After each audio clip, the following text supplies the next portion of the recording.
آج میں آپ کے لیے بہت ہی فنی ویڈیو لے کے آئی ہوں۔ آپ دیکھیں، سنیں اور انجوائے کریں۔ لاہور کی لڑکیاں نہ ہوتی تو آپ لوگوں کو حسن دیکھنے یورپ جانا پڑتا۔ کریلے تو کھائے نہیں جاتے اقبال کے شاہینوں سے، اور پھر کہتی ہیں بیبی فون اٹھاؤ ورنہ میں زہر کھا لوں گا۔ مجھے 200 روپے کا لوٹ بھیج دو پلیز۔ میں تو خود دو روٹیاں پکوا کر ایک کھاتی ہوں تاکہ سوکھی روٹی بیچ کر پیکج لگوا سکوں۔ پتہ نہیں لوگ ایک دوسرے سے وائس میسج پر کیسے بات کر لیتے ہیں۔ میں تو کسی کو ایک میسج بھیج کے دوبارہ سنوں تو میری کانپیں ٹانک جاتی ہیں۔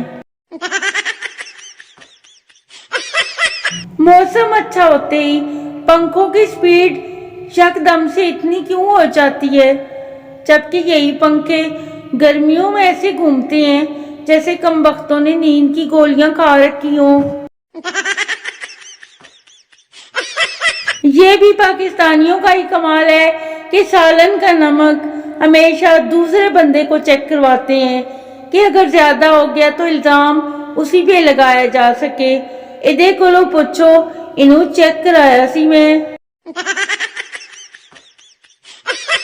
گھر میں بنائی کسی اچھی ڈش کی تعریف ہم لوگوں نے کچھ اس طرح سے کرنی ہوتی ہے، یہ تو بالکل لگ ہی نہیں رہا کہ گھر میں بنائی ہے۔ گھر میں بہن بھائیوں کے ساتھ ہونے والی میری اہم ترین گفتگو، اپنا ہاٹ اسپاٹ تو آن کرو، سگنل آ رہے ہیں کیا، وائی فائی کنیکشن سلو ہے کیا۔ بیالوجی کے پروفیسر، لڑکوں بتاؤ کہ آپ کا دل کس جگہ پر ہے؟ سب لڑکے بلند آواز سے بولے، گرلز کیمپس میں۔ پروفیسر صاحب پہلے تو مسکرائے پھر بولے، میرا بھی۔ ٹیچر پپو سے، تم نے پیپر میں صرف 5 نمبر لیے ہیں پھر بھی دان نکال رہے ہو۔ پپو، میں یہ سوچ کر ہنس رہا ہوں کہ 5 بھی کیسے آ گئے ہیں، میں نے تو پیپر میں عاشقی نمبر 2 کے سارے گانے لکھے تھے۔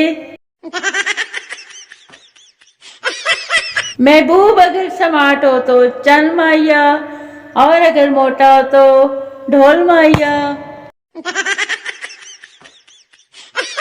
پاکستان میں پھر اداس شاعری کا موسم آ گیا ہے، جس کا دورانیہ اکتوبر سے لے کر جنوری تک ہے۔